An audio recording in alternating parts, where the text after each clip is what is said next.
En esta noche vamos a estar meditando sobre el tema el peligro de los pecados ocultos. El peligro de los pecados ocultos. ¿Qué son pecados ocultos?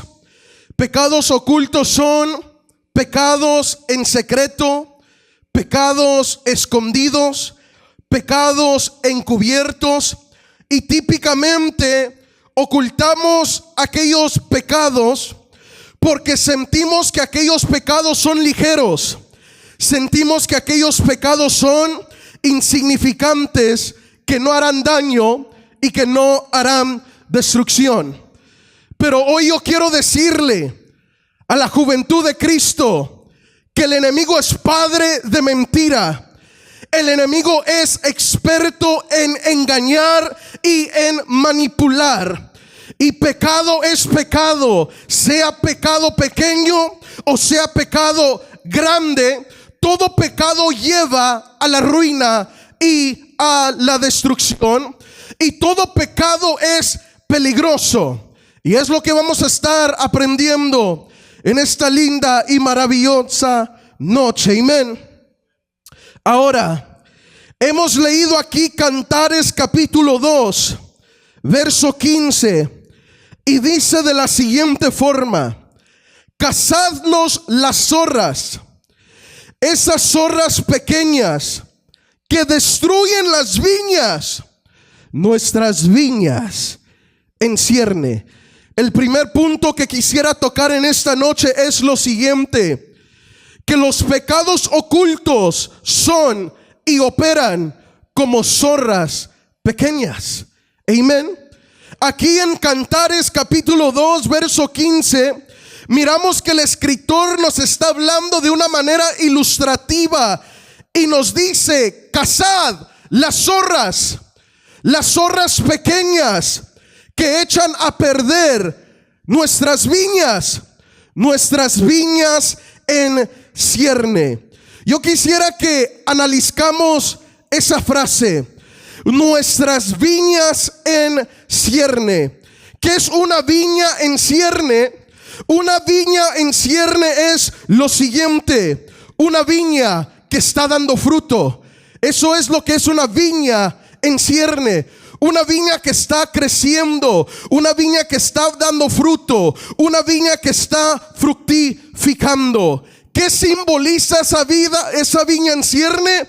Simboliza lo siguiente: nuestra vida espiritual dando fruto en el Señor.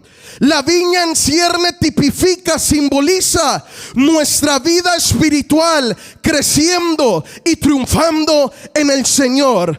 Yo he venido a decirle a alguien en esta noche que has sido llamado tú a ser una viña en cierne. La juventud no ha sido llamada para ser una viña seca, una viña opaca, una viña sin propósito. Cada uno de nosotros hemos sido llamados a ser viñas en cierne, viñas que den fruto, viñas que florezcan, viñas que crezcan. Alguien dele gloria a Dios en esta noche. Habrá una viña en cierne aquí en esta noche. Habrá un joven aquí determinado a alcanzar las promesas y los favores de Dios. Come on, someone help me preach tonight. Yo no sé usted, amado hermano, pero yo no estoy buscando una audiencia grande. Con los poquitos que estamos aquí en esta noche, Dios quiere hacer algo tremendo, algo poderoso, algo impactante en la vida de cada uno de nosotros que estamos aquí, porque hemos sido llamados a ser viñas en cierne. Yo he venido a decirle a alguien: el enemigo te ha dicho que tú no eres nadie, que tú no tienes identidad, que tú no tienes propósito. Pero hoy Dios viene y te dice: tú eres una viña en cierne, eres una viña fructífera, eres una viña que está alcanzando los propósitos de Dios. Tú eres una viña en cierne. Y Dios quiere hacer algo en la juventud. Él quiere levantar a la juventud. Quiere florecer en la juventud. Quiere que haya un crecimiento en la juventud. Una viña en cierne es un joven determinado a alcanzar la bendición de Dios. Una viña en cierne es un joven que está determinado a ser un portador de las maravillas y de la gloria de Dios. Una viña en cierne es un joven que le dice al Señor: Señor, heme aquí, úsame, usa mi vida como un instrumento, usa mi vida, Señor, como un vaso útil en tu obra. Hoy he venido a decirle a un joven: ponte en las manos de Dios y serás una viña en cierne, porque el Dios a quien yo sirvo, Él no tiene límites. El Dios a quien predicamos en este lugar, Él es un Dios grande, Él es un Dios poderoso, Él es un Dios de crecimiento. Alguien alabe la gloria de Dios. Porque la senda de los justos va de aumento en aumento, de gloria en gloria, hasta que el día es perfecto. Amén. Somos viñas en cierne. Amén. Ahora tenemos que entender lo siguiente. Las viñas en cierne tienen un enemigo, y ese enemigo tiene el poder de echarlas a perder. ¿Y cuál es ese enemigo? Las zorras pequeñas. Las zorras pequeñas. Aquí Cantares nos ilustra y nos dice: cacen las zorras pequeñas. Estas zorras pequeñas que echan a perder nuestras viñas. Nuestras viñas en cierne. ¿Qué son zorras? Una zorra, amado joven, it's a fox. Una zorra es un animal pequeño. Se mira tan inocente. Se mira como un firulais. Amén. Una zorra es un animalito pequeño que uno lo puede mirar y puede decir: pues qué daño va a hacer esa zorra, qué peligro hay en aquella zorra. Pero aquí Cantares nos está hablando de estas zorras que echan a perder las viñas por lo siguiente: porque aunque aquellas zorras son pequeñas, aunque aquellas zorras se miran que no hacen peligro, son muy rápidas, son muy difíciles de atrapar. Y algo que me llama la atención es que estas zorras que habla aquí Cantares salen y trabajan y operan en la noche. Las zorras no salen durante el día, las zorras salen durante la noche. Amén.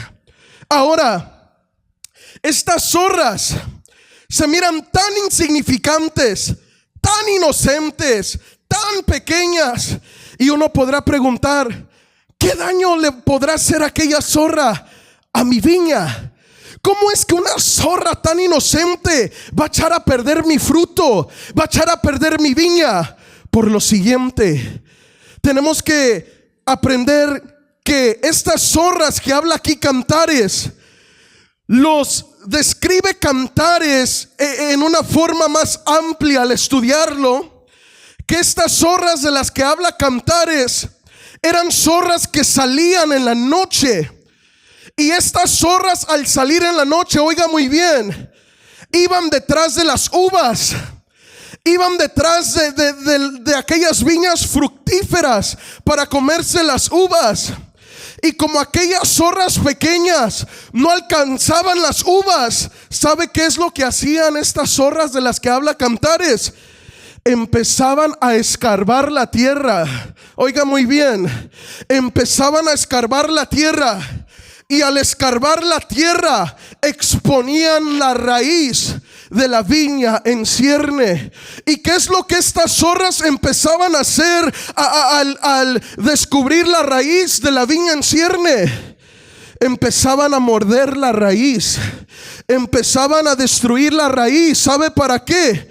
Para que la viña se ladeara, y al ladearse la viña podían alcanzar la fruta, comer la fruta y destruir la fruta. Y es así como una zorra tan insignificante, como una zorra tan pequeña, echa a perder viñas en cierne. ¿Sabe por qué? Porque ataca la viña de raíz hacia arriba. Tenemos que entender, amados jóvenes, que el enemigo opera y usa zorras pequeñas. También nuestras viñas tienen un enemigo. Los enemigos de las viñas literales son aquellas zorras pequeñas, aquellos animalitos pequeños. Pero hoy vengo a decirte, joven que estás en este lugar, tú joven que te has determinado a servir a Dios, a agradar a Dios, a mantenerte íntegro a Dios, hay un enemigo detrás de tu viña.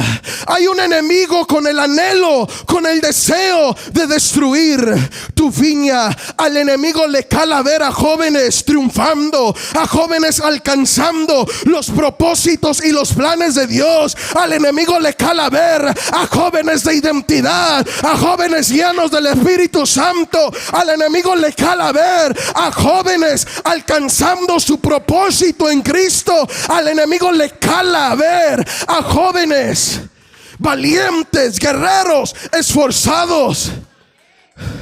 Y el enemigo dice: yo quiero destruir esa viña.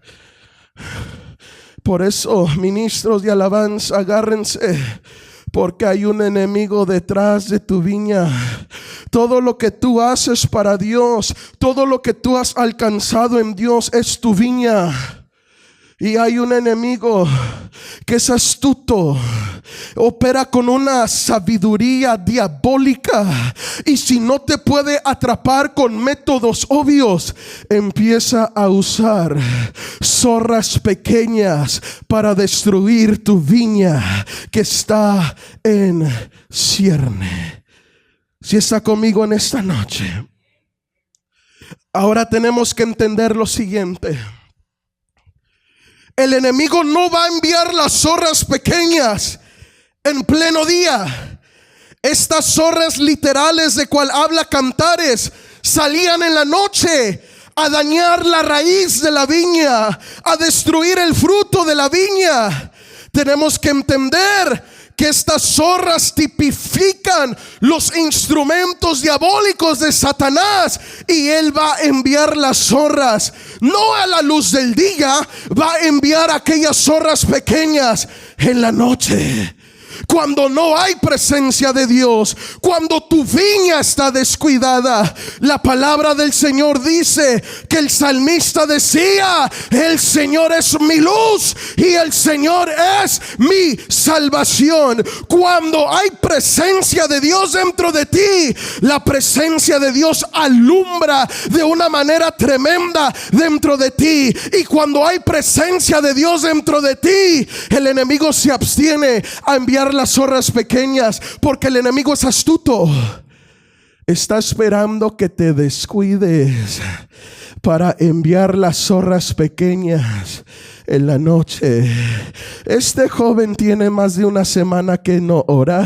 Esta jovencita tiene más de un mes que no se conecta a la presencia de Dios. Este joven tiene más de meses que no ayuna, que no busca a Dios. Voy a enviar a las zorras pequeñas para que echen a perder su viña que está en cierne. Por eso, joven que estás en este lugar, esta es una palabra de alerta. Velad y ser sobrios, porque hay un adversario que está como león rugiente buscando a quien devorar. La juventud en estos tiempos tiene que estar despierta, tiene que estar alerta. Necesitamos a una juventud sedienta de ayuno, a una juventud sedienta de oración, a una juventud sedienta de vivir en la gloria de Dios. Pero ¿dónde están esos jóvenes? ¿Dónde están esos jóvenes hambrientos de la gloria de Dios? En estos últimos días son escasos. Pero hoy Dios quiere alertarnos que hay un enemigo detrás de tu zorra. Hay un enemigo que usa las zorras detrás de tu viña. Y Él quiere secar tu viña desde la raíz hasta arriba. ¿Qué significan las zorras pequeñas? Las zorras pequeñas son detalles pequeños en nuestras vidas que traen consecuencias. Son cosas que aparentemente se miran insignificantes, que aparentemente se ven que no afectan, pero a lo largo destruyen y echan a perder tu viña. Los pecados ocultos son zorras pequeñas, porque los pecados ocultos los encubrimos, porque pensamos que son insignificantes. Pensamos que no harán daño, pensamos que no va a haber consecuencia, pero esos pecados ocultos traerán destrucción, fracaso y muerte a tu viña. El peligro de los pecados ocultos. ¿Cómo es que operan los pecados ocultos? ¿Cómo es que podemos compararlos a las zorras pequeñas? De las siguientes formas. Los pecados ocultos son como las zorras pequeñas, porque somos influidos a creer que nadie se dará cuenta. Primer punto. Los pecados ocultos operan como zorras pequeñas, porque así como aquellas zorras pequeñas aparentemente se miran inocentes, se miran tranquilas, se miran insignificantes, el enemigo viene a influirnos y a mentirnos con aquellos pecados ocultos, diciendo: peca porque nadie se dará cuenta. Es la gran mentira del adversario. Es la gran mentira que usa el adversario para seducir y mete a la cabeza del joven y mete al corazón del joven. Peca porque nadie se dará cuenta. Peca, el ministro no te está viendo. Peca, el pastor juvenil no te está viendo. Peca, tus padres no te están viendo. Peca, hazlo, encúbrelo y será nuestro secreto personal. Es como opera, es como habla, es como seduce el adversario. Viene a cosquillarle el oído al joven, viene a hablarle al joven con palabras dulces, con palabras elocuentes, y le dice al joven: mira pornografía. ¿Acaso estás solo en tu recámara y después de que mires la pornografía simplemente métete a los settings de tu iPhone y borra tu historia? ¿Alguien me está entendiendo en esta noche?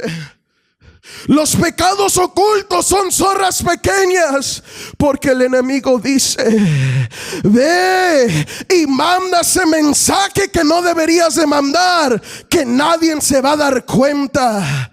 El enemigo usa los pecados ocultos y te dice: puedes ser tú alguien en la calle y tú puedes ir a la iglesia y ser otra persona. Es mentira del enemigo. Es el enemigo tratando de seducirte para que caigas en este trap, joven, que estás en este lugar.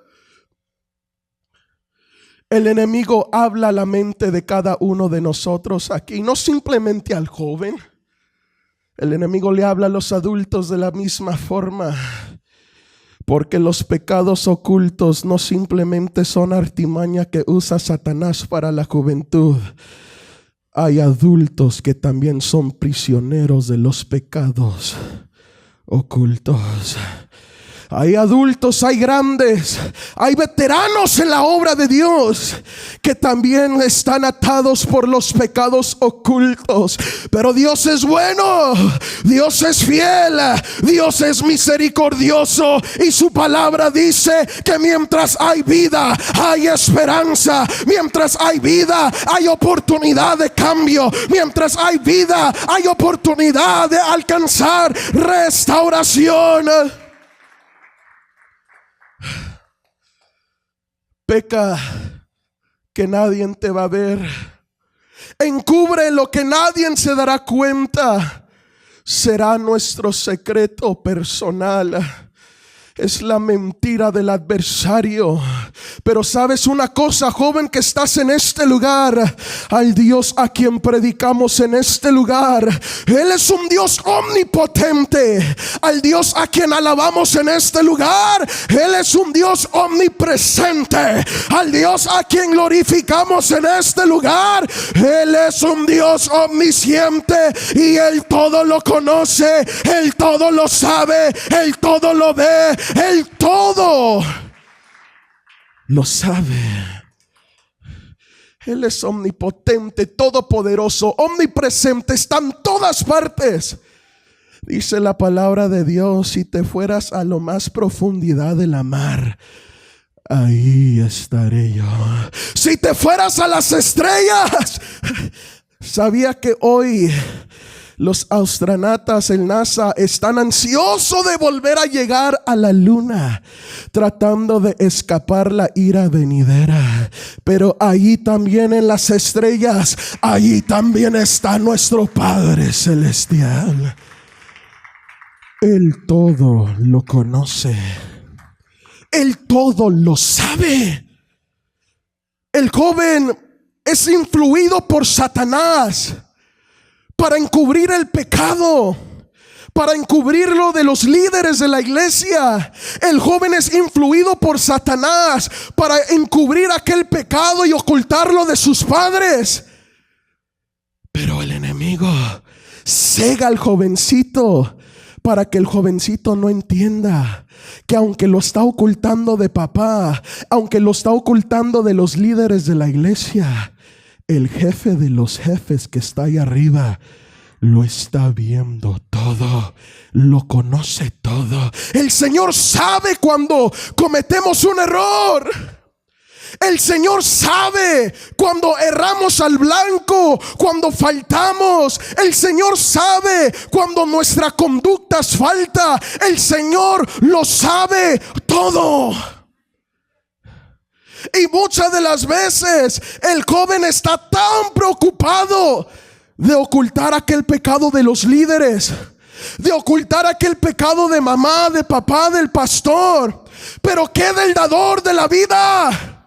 ¿Qué de aquel que es alto, que es sublime? ¿Qué de aquel que te dio el talento, que te dio el ministerio, que te dio el llamado? Nadie se puede encubrir, ocultar o esconder de la presencia de Dios, de la gloria de Dios. Él todo lo conoce, todo lo sabe. Él sabe lo que tú haces en la escuela. Él sabe los mensajes incorrectos que mandas. Él sabe, conoce tu conducta en el trabajo. Pero hoy vengo a decirle a un joven, aquellos jóvenes que se han mantenido íntegros, también el Señor sabe cuando tú buscas agradarlo en el secreto.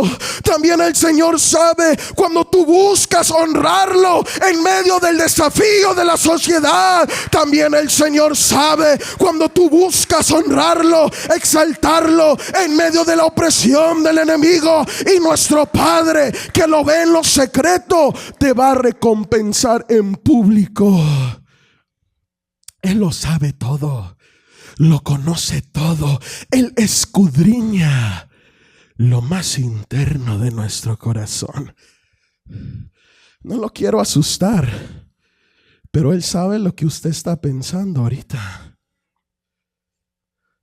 Ese es Dios, es la soberanía de Dios. Él es omnisciente. Pero La mentira que usa el adversario es: encúbrelo, escóndelo, bórralo, que nadie se dará cuenta. Y es la peor mentira del enemigo, porque el más importante, Cristo Jesús, Él sí se da cuenta. Sigamos adelante en el tema. Tenemos que entender lo siguiente, dando respaldo, énfasis a este punto. Tenemos que entender que todo lo oculto un día tendrá que salir a la luz. Y esta verdad la omite el enemigo cuando te influye a pecar en lo secreto. Es ¿cómo pudiera decirlo? Es una gran mentira del enemigo, porque es una verdad establecida por la palabra de Dios. Oiga lo que dice Lucas capítulo 8, verso 17.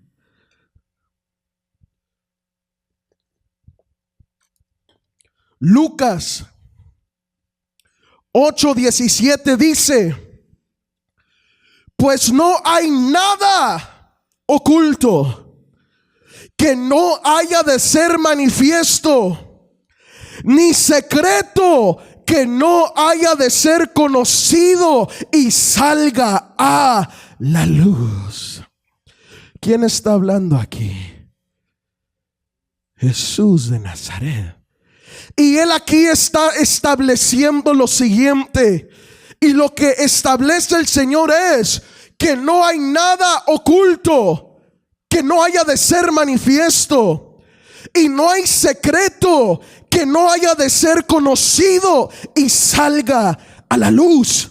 O sea que aquí la palabra del Señor nos muestra que todo lo oculto, todo lo encubierto, todo el pecado en secreto, un día va a ser manifestado a la luz. Va a ser manifestado a la luz. ¿Y cómo es que va a ser manifestado a la luz? Podrá ser manifestado a la luz de las siguientes dos formas. Y tú escoges, yo escojo cómo quiero manifestarlo a la luz. La primera manera que el pecado se manifiesta a la luz es la siguiente forma: cuando voluntariamente traemos aquel pecado delante del Señor, ante la luz de su presencia, ante la luz de su palabra, para que su palabra nos restaure, para que su palabra nos corrija y para que su palabra nos enderezca. Primer forma que el pecado sale a la luz es cuando tú voluntariamente vienes delante de la presencia del Señor. Acordémonos, el Señor es luz.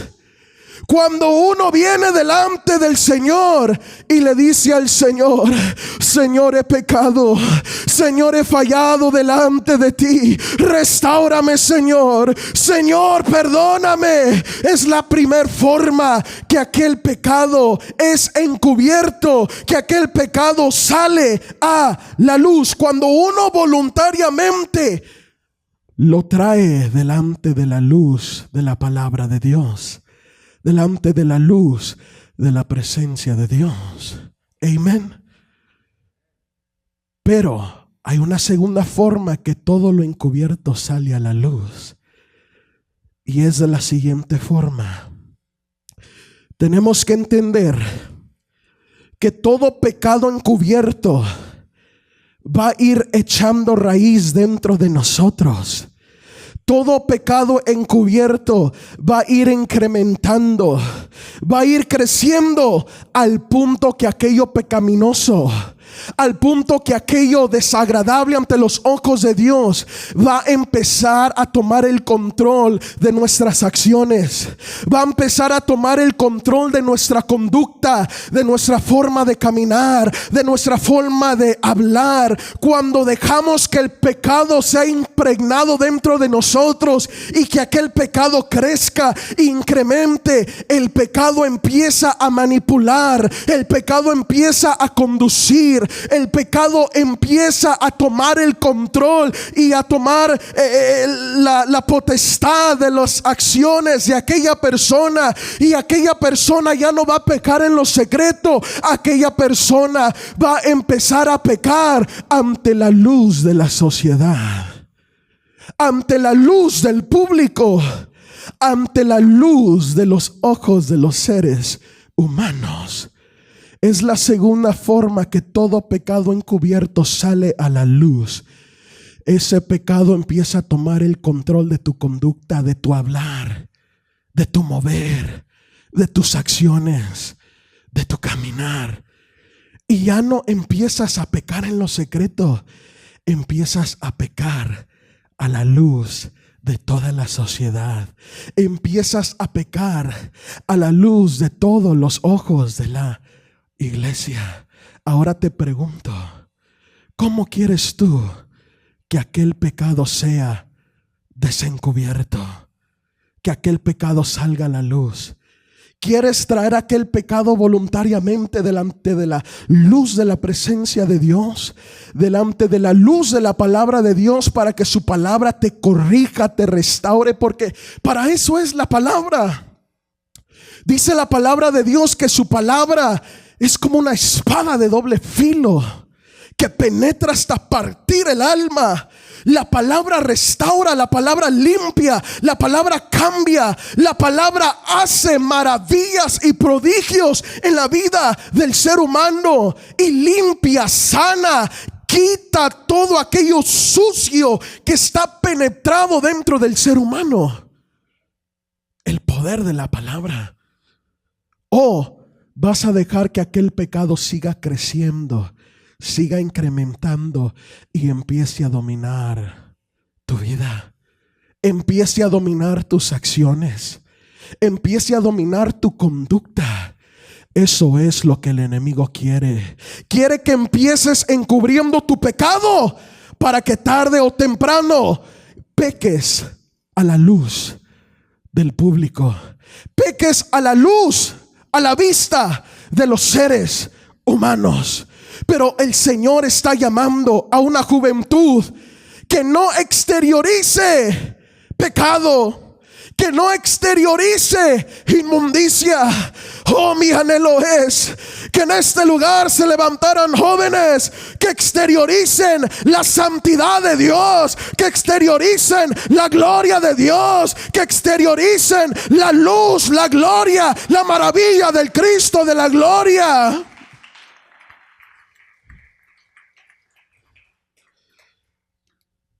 Así operan los pecados ocultos. Siguiente punto, porque el tiempo está transcurriendo. Por medio de los pecados ocultos, somos influidos a creer que como es un pecado pequeño, no habrá consecuencia y no habrá peligro. Segunda mentira del adversario: es un pecado insignificante, es un pecado pequeño. Es cualquier cosa, no te preocupes, hombre. ¿Para qué te agüitas? Si es un pecado light, no te va a hacer daño, no te va a traer y llevar a la consecuencia. La segunda mentira del enemigo. Primer mentira, te dice: nadie se va a dar cuenta. Segunda mentira: no te va a pasar nada. Es cualquier cosa. Es un pecado mínimo. Es un pecado insignificante. Pero tenemos que entender lo siguiente: pecado, por muy insignificante que sea, si le das lugar, es una puerta que te lleva a pecados tremendos, que te lleva a iniquidades, que te lleva a grandes y graves consecuencias. Gálatas 5:9 lo especifica de la siguiente forma: un poco de levadura leuda toda la masa. ¿Sí está conmigo? Un poco de levadura leuda, o sea, levanta, expande, crece toda la masa. Tenemos que entender lo siguiente: aquel pecado oculto es como aquella levadura que poco a poco se va a ir expandiendo, poco a poco va a ir creciendo, poco a poco va a ir incrementando. Tenemos que entender lo siguiente: el alcohólico crónico se hace con tan solo una copa de alcohol. ¿Sabía eso? El alcohólico crónico, el borracho, el alcohólico crónico, un día le ofrecieron una copa de alcohol y esa copa fue suficiente para llevarlo a aquel estado en donde se encuentra, en un alcoholismo crónico. Todo esclavo a la drogadicción empezó con un churro de marihuana y poco a poco fue cayendo atado a la drogadicción. Y esto es una gran verdad. Todo lo grave comenzó con algo mínimo. El adúltero comenzó viendo pornografía y codiciando y anhelando otras mujeres, y un día cometió adulterio y destruyó a todo su hogar, porque poca levadura leuda, expande toda la masa. Por muy pequeño, insignificante que aquel pecado, todos batallamos, jóvenes, su servidor, mi persona, todos tenemos defectos, todos batallamos, todos somos imperfectos. Pero si dejamos que aquel pecado se arraigue y haga morada dentro de nosotros, aquel pecado va a empezar a crecer, aquel pecado va a empezar a incrementar, y vas a empezar a desear y a tener hambre de pecar y de pecar. Si no tratamos con los detalles pequeños ahorita, aquellos detalles pequeños van a expandir, aquellos detalles pequeños van a incrementar, aquellas faltas pequeñas. Es que esta falta es insignificante. Ay, hermano, tenga piedad de mí. Si soy imperfecto, take it easy on me. Esa pequeña falta, si no tratamos con aquel pequeño detalle, poco a poco va a ir incrementando, poco a poco va a ir creciendo, poco a poco se va a ir explotando, llevándonos a ser adictos del pecado. Y va a ser más tremendo, más difícil arrancar ese pecado que ha hecho morada dentro de ti. Por eso, joven que estás en este lugar, todos tenemos defectos, todos batallamos con algo, pero antes de que aquel defecto more en ti, pose en ti y haga morada en ti, trata aquel pecado con la presencia de Dios. Antes de convertirte en un adicto al pecado, lleva aquel pecado a la luz de la palabra de Dios, para que te conviertas en un adicto a la presencia de Dios, a un adicto a tener experiencias con Dios. Trátalo before it's too late, porque llegan momentos donde es muy tarde ya y aquel pecado nos llevó a cometer acciones tremendas que nunca pensamos que cometeríamos. ¿Cuánta gente hay en las cárceles? ¿Cuántas gentes hay en las cárceles con condenas tremendas por cosas que hicieron?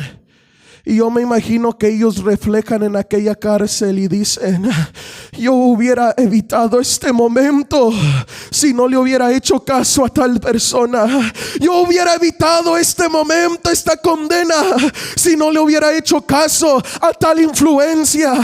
Amado joven que estás en este lugar, Dios es tolerante, Dios tiene paciencia, pero llega el momento donde Dios deja de tocar la puerta, porque el ser humano, el joven, es muy terco y no quiere darle lugar a la presencia de Dios y a la restauración de Dios. Por eso, joven, antes de que caigas y llegues a una condenación tremenda, deja que Dios trate con todas aquellas imperfecciones pequeñas, con todos aquellos detalles pequeños, para que la gloria de Dios refleje a través de ti. Si está en su corazón, dale palmas a Dios, déselas.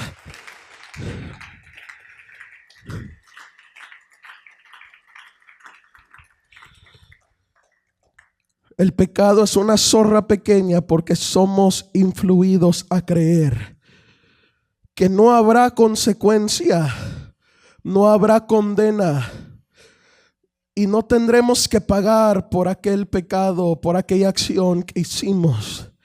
Romanos 6 verso 23 lo pone de la siguiente forma: porque la paga del pecado es muerte, mas la dádiva de Dios es vida eterna en Cristo Jesús, Señor nuestro. Tenemos que entender, jóvenes, que la paga del pecado es ¿qué? ¿Cómo te va a pagar aquella acción pecaminosa? Te va a pagar mal. La consecuencia va a ser muerte. La paga del pecado es muerte.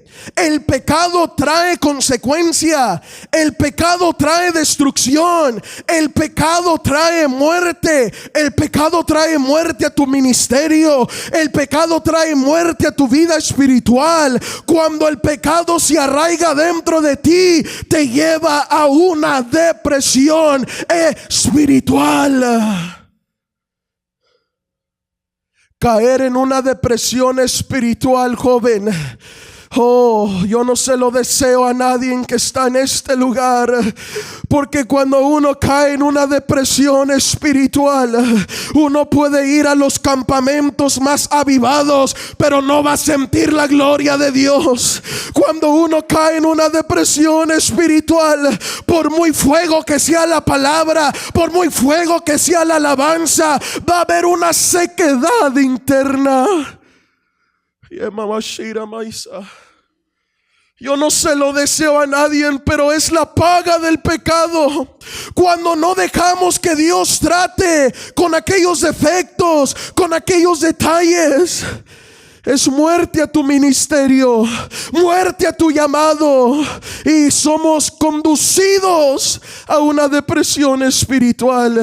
Y aquí hay más de un joven que por muchas semanas ha entrado por esas puertas y no ha sentido la gloria de Dios. Pero hoy vengo a decirte, joven, hoy es el día que Dios quiere tratar contigo y te quiere ser libre para que sientas verdaderamente la libertad de Cristo, el gozo de Cristo, el regocijo de Cristo.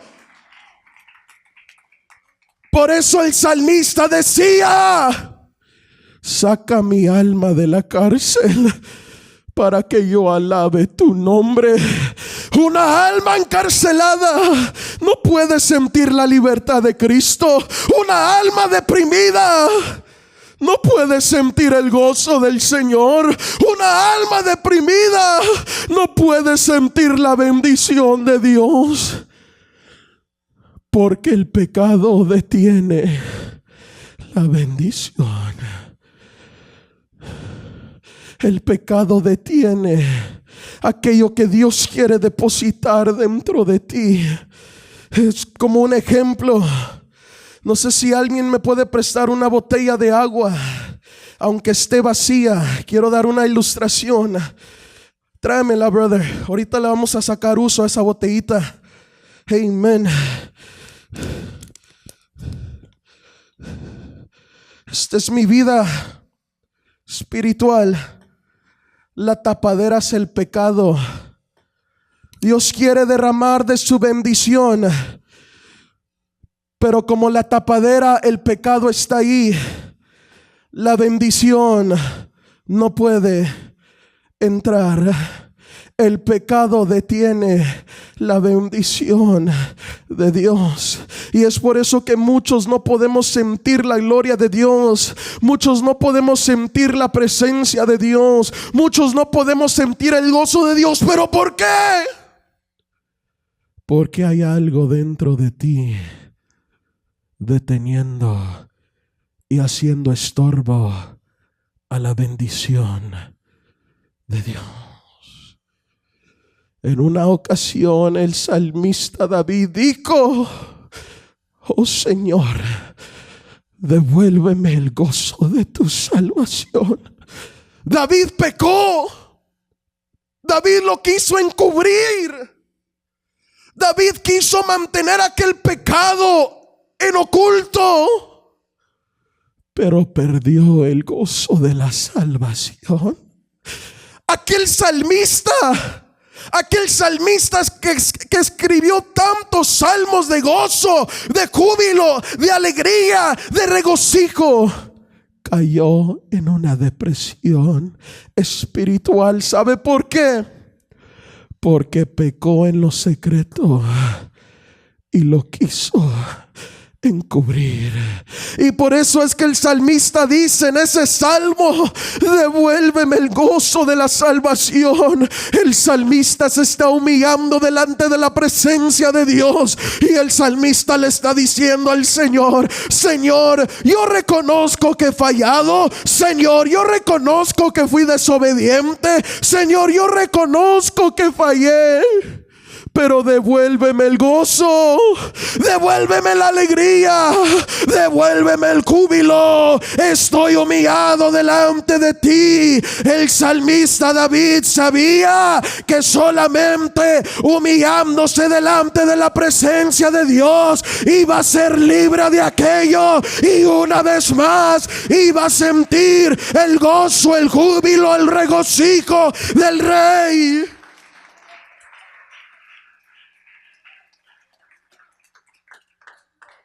Hoy Dios quiere tratar con alguien en esta noche.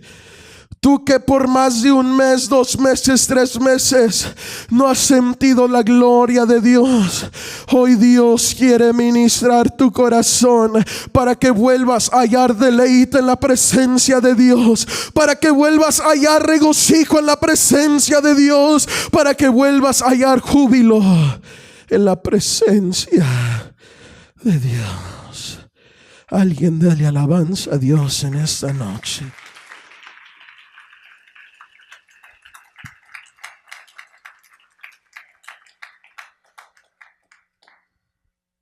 Cazadnos las zorras, esas zorras pequeñas que destruyen las viñas, nuestras viñas en cierne.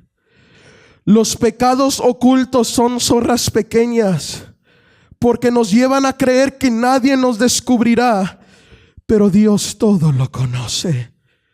Los pecados ocultos son zorras pequeñas porque nos llevan a pensar que no hay consecuencia, porque son pecados mínimos, pequeños, insignificantes. Pero escucha, joven, esta mentira traerá destrucción a tu viña, a tu llamado, a tu ministerio, porque todo pecado destruye. La recomendación aquí en Cantares es la siguiente, y voy terminando. Caza las zorras pequeñas, esas zorras pequeñas que echan a perder las viñas. Hoy yo te invito, joven, a que en esta noche autoanalices tu vida espiritual. ¿Habrá una zorra pequeña en tu vida? Habrá una zorra pequeña que está echando a perder la bendición, está echando a perder el fruto, está echando a perder tu ministerio, tu llamado, tu vida espiritual. La recomendación de parte de Dios es: caza esa zorra. ¿Y cómo es que voy a cazar esta zorra? Quitar esta zorra, o en otras partes, lo digo de esta forma, matar a esta zorra. Primeramente es confesando nuestro pecado. Cuando uno confiesa su pecado delante de Dios, está cazando aquella zorra pequeña. Proverbios 28:13 dice: el que encubre sus pecados no prosperará, mas el que los confiesa y se aparta alcanzará misericordia. ¿Lo quiere más claro que eso? Cuando encubrimos nuestros pecados, dice aquí, no prosperarás. Mientras tú quieras encubrir aquel pecado, mientras tú quieras mantener aquel pecado en lo secreto, en lo oculto, vivirás derrotado, vivirás fracasado, vivirás estancado y vivirás sin propósito. Pero aquí dice la palabra de Dios: pero todo aquel que confiesa su pecado y se aparta, ese alcanzará la misericordia de el Señor. La misericordia de Dios me acerca a Dios. El pecado te aparta de Dios. Entiéndelo. La misericordia me acerca a Dios. El pecado me aleja de Dios. La misericordia de Dios me lleva a la gracia de Dios.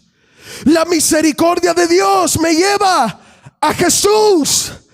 La misericordia de Dios me lleva a alcanzar salvación. La misericordia de Dios me lleva a alcanzar las promesas divinas. La promesa de Dios me lleva a heredar las riquezas celestiales. Por eso el salmista dijo: oh Señor, tu misericordia es mejor que la vida. ¿De qué sirve vivir apartado de la misericordia de Dios? Por eso el salmista decía: tu misericordia es mejor que la vida. Estar cerca de ti, Señor, ser un heredero de tus promesas, ser un heredero de tu gracia, es mejor que vivir en el pecado. Es mejor que vivir sin ti. La misericordia de Dios es mejor que la vida. El que encubre sus pecados no prosperará, mas el que los confiesa, clave, confiesa, y se aparta, alcanzará misericordia. ¿Qué es confesión? Confesar. Confesión es expresar, reconocer voluntariamente tus sentimientos verdaderos. Cuando un joven que está enamorado de una doncella, ¿cuántos no se creen? Cuando un joven va y se declara delante de una doncella, le confiesa su amor a aquella doncella, se abre completamente y le dice los verdaderos sentimientos que hay dentro de él por aquella doncella. Eso es la confesión. Te abres completamente y expresas lo que hay dentro de ti. Y aquí el Señor nos dice: ¿quieres alcanzar misericordia? Yo necesito que confieses tu pecado. Yo necesito, hijo, que te abras completamente delante de mí, dice el Señor. Ábrete y dime todo lo que hay dentro de ti, todo lo oculto, todo lo encubierto, todo lo secreto, todo lo sucio, todo lo negativo. Ábrete conmigo, hijo. Confiésalo y alcanzarás mi misericordia. Cuando uno se confiesa delante de Dios, uno se está humillando delante del trono de la gracia, y uno, cuando se humilla delante del Señor, va a alcanzar la misericordia y la benevolencia de Dios, porque el Señor honra a los que se humillan de corazón. Caza la zorra pequeña confesando tu pecado. Si hay algo incorrecto dentro de ti, desagradable dentro de ti, no me lo vengas a decir a mí que no soy cura y yo no puedo hacer nada. ¿Cuántos dicen amén?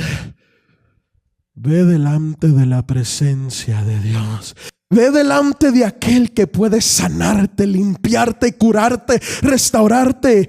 Ábrete completamente delante de Él y dile lo incorrecto, lo sucio, lo desagradable que hay. Y en esta noche alcanzarás la misericordia de Dios. ¿Cómo puedo cazar esta zorra pequeña? Cuando hay arrepentimiento. Hechos 3:19 dice: así que arrepentíos y convertíos para que sean borrados vuestros pecados, para que vengan de la presencia del Señor tiempos de refrigerio. El pecado cansa, el pecado oprime, el pecado seca, el pecado mata, pero el arrepentimiento nos lleva a tiempos de refrigerio, a tiempos de restauración y a tiempos de paz. Arrepentimiento. ¿Qué es arrepentimiento? Arrepentimiento es una conversión de mente, una conversión de corazón. Arrepentimiento es cuando uno ya no anhela pecar contra de Dios. Muchas de las veces confundimos el arrepentimiento con el remordimiento. Remordimiento es sentirse culpable. Y no estoy diciendo que es malo sentirse culpable. Si cometiste un error, qué bueno que te sientas culpable. Porque sinvergüenza aquel que no se siente culpable por un error que hizo. ¿Cuántos dicen amén? Pero el remordimiento no es arrepentimiento. Porque podré sentirme culpable por un día, 2 días, 3 días, pero esa culpabilidad se va a ir menguando, se va a ir, y voy a volver a cometer el mismo error. Voy a volver a tener la misma conducta incorrecta. No basta solamente con tener remordimiento. Muchos jóvenes han fracasado porque han confiado simplemente en el remordimiento.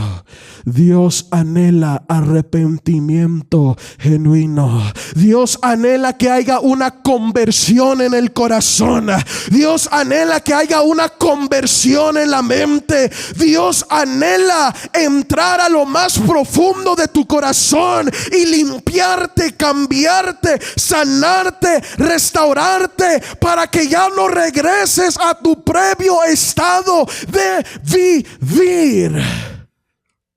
Necesitamos jóvenes arrepentidos y no simplemente con remordimiento.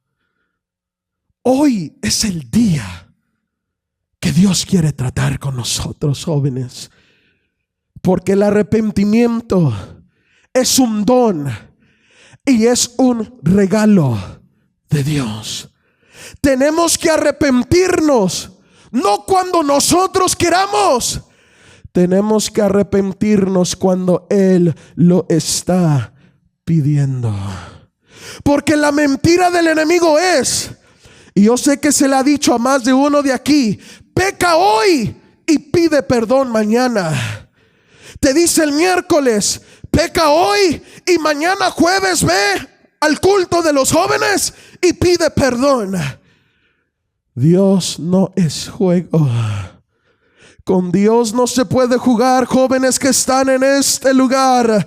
Dios quiere arrepentimiento cuando Él lo pide. El mañana no está asegurado y Dios es tolerante hasta cierto extremo. La palabra del Señor dice: y dijo el Señor, no contenderá mi espíritu con el hombre para siempre. Hoy es el día que Dios quiere tratar contigo. Hoy es el día que Dios quiere limpiarte. Hoy es el día que Dios quiere quitar, sacar esa zorra pequeña que está echando a perder tu viña. Cazadnos las zorras pequeñas que echan a perder vuestras viñas. Póngase sobre sus pies en esta noche.